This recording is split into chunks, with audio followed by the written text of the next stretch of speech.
This week marks the start of the month of Elul, the month leading up to Rosh Hashanah, Yom Kippur, the New Year, the day of judgment, the Day of Atonement, where we re-solidify our relationship with God. So this month, Elul, leading up to that month, it says that it's an acronym for Ani L'Doidi V'Doidi Li, spells out the word Elul. And what this means, Ani L'Doidi V'Doidi Li, is I am to my beloved and my beloved is mine. So it's a reference to the relationship that we have with Hashem. As we build up into the day where we're in the palace in front of the king and having to start the relationship like that, we're given the opportunity during the month of Elul to have this preparatory work where we can work on our relationship. So it says that Ani L'Doidi is us working to connect with Hashem, that when we show up, he shows up too, and he meets us. So how do we have the ability to meet Hashem? It says that Hashem gives us a motivation. He inspires us. And it says by coming out into the field. Okay? This coming out into the field gives us the ability or the motivation and the inspiration to go out and watch him, go to meet him. He's on the campaign trail. He wants us to recrown him during Rosh Hashanah. So he comes out, he's got his sleeves rolled up, he's shaking hands, he's kissing babies, and we're there. We're given the ability to go and see all of this firsthand and join the procession as he makes his way back to the palace, where we now have to sit and discuss the year past and what's going to be for the future. So instead of jumping right into that, we're given the ability to go and see him in the field. Now this motivation, I want to talk about this motivation, where this comes from. There's a story with the Tzemach Tzedek, the third Lubavitch Rebbe. There's a chassid who comes to see him and he brings his grandson. And he asks the Rebbe, he wants him to give him a bracha that he should have an incredible memory, that everything he sees and hears of the Rebbe and the Chassidim, that he would remember it and it would be locked in his way of life, that he would have this natural, strong relationship with Hashem, right? That it would just come naturally based on his remembering what he observed from these holy people that already have their connection. So the Rebbe says, the Tzemach Tzedek tells him no. He says, in Chabad, we work for our relationship with Hashem, right? So a few weeks ago, Parshas Vo'ez Chana, Moshe Rabbeinu, he asks Hashem, he davens, he begs Hashem, he says, Ebra, no, let me cross over, ve'era, and I can see, and I'll see the land. The Alter Rebbe says in Likutei Torah, he explains that instead of reading it ve'era, to see, that I will see the land, to read it va'era, that I will make them see, I will show. So Moshe Rabbeinu is asking Hashem that he allow him to bring the Jewish people into Eretz Yisrael so he can show them what the relationship with Hashem is supposed to be like, so they can see it, they can witness it, right? So he says no. Hashem says no. So Moshe Rabbeinu says, V'ati Yisrael Shema. So now, everybody, listen. So what's the difference between experiencing or knowing something based on the level of sight or a vision versus hearing something? So when you see something, you experience it, right? It's unshakable. You understood what you saw. That's it. You saw it. But hearing means you have to understand it. You have to be made to understand it. So it takes more explanation. You need details. You need everything you need to be able to understand it properly. So each one has its advantage. So Moshe Rabbeinu wanted that the nature of the Jewish people's relationship with Hashem would be both. That naturally we'll have this ability to see Hashem and also to understand what we're seeing. And Hashem tells him no. But in this last week's Parsha, Parshas Re'eh, it starts, Re'eh, Anoichi, Naisen Lifnechem Hayom Bracha, etc.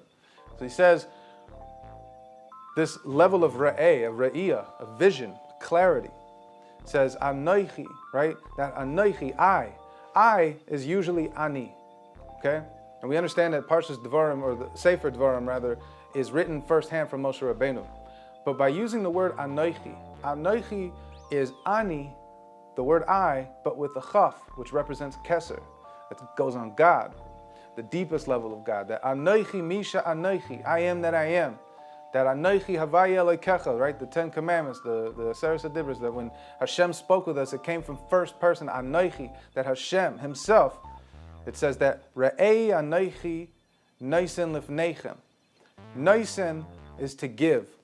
that Anoichi Hashem Noisen Lifnechem. Lifnechem, panim means face, right? Lifnechem. But it means internally, that he gave to the Jewish people in their panemius, in their innermost aspect of themselves, right? Lifnechem. Hayom, today, meaning that day, but also every day. Bracha, that he gives us within our deepest point of ourselves and our neshama, our souls. He gives us a bracha. And what's that bracha? Re'iyah. Re'eh. He gives us the ability to have clarity and vision, right? Moshe Rabbeinu wanted it to be natural. Hashem said no, but he gave it to us. He gifted it to us in a way that it's in our deepest point. Okay? Now, it doesn't end this way. The sentence doesn't end with Hayom bracha, with a blessing. The next word is uklala.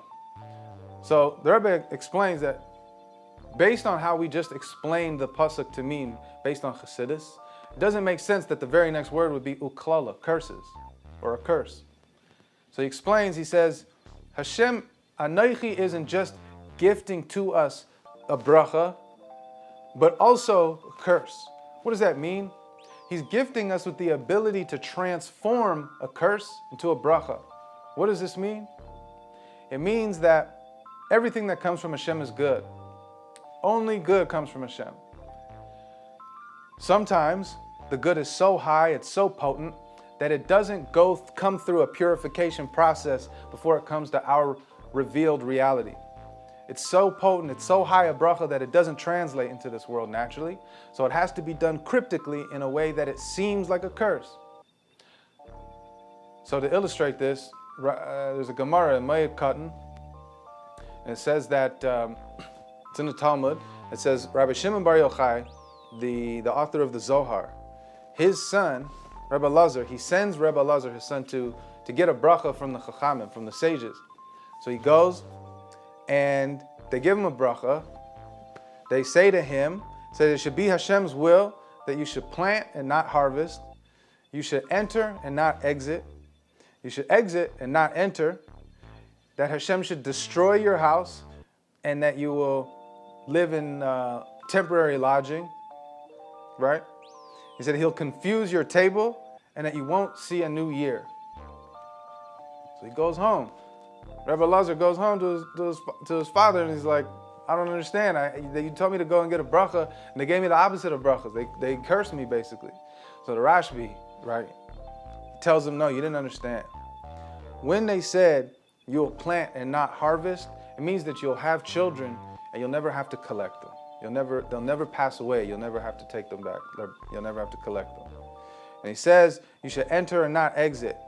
It means that you should have brides for your sons and their sons won't pass away, meaning you'll have to send those brides back to their fathers as widows. And in the opposite, that you yourself will have sons or daughters that will marry and they will not become widows. They're having to take them back in. And when it says that Hashem should destroy your home, your house, your permanent house is the world to come, is the next world. So he says that Hashem should bless you, that you should remain in your temporary lodging, meaning this life, because this life is temporary. So they gave him a bracha for a long life.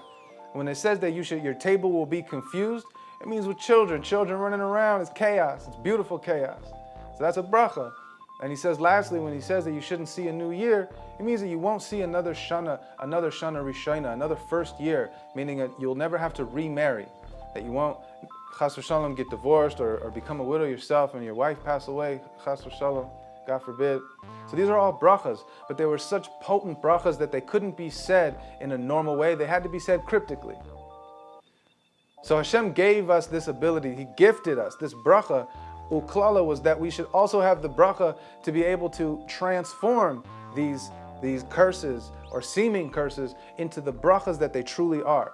That not only we're able to transform them, to understand them as such, but actually transform them that they become revealed brachas. And how does he do that? How does he give us that ability? With the gift of re'iyah, re'eh. Now this is the same thing. This same Noisen Lifnechem, this Nesina, this Nesinas Koyach, this gift of the ability to have Re'iyah, is what gives us the ability to start our relationship with Hashem during the month of Elul. The Ani L'Doidi. He gives us this Nesinus Koyach, this motivation, this inspiration to go and build that relationship. That's Re'eh, that's Re'iyah. So he gave us that ability that we should be able to see and be motivated by Hashem's presence in the field, that we should go out and see him, and we should go and reconnect with him and to rebuild our relationship with Hashem. So it should be that everyone have a ksiva v'chasima teva of revealed brachas and be able to transform any difficulties that we're all facing. And Chaim.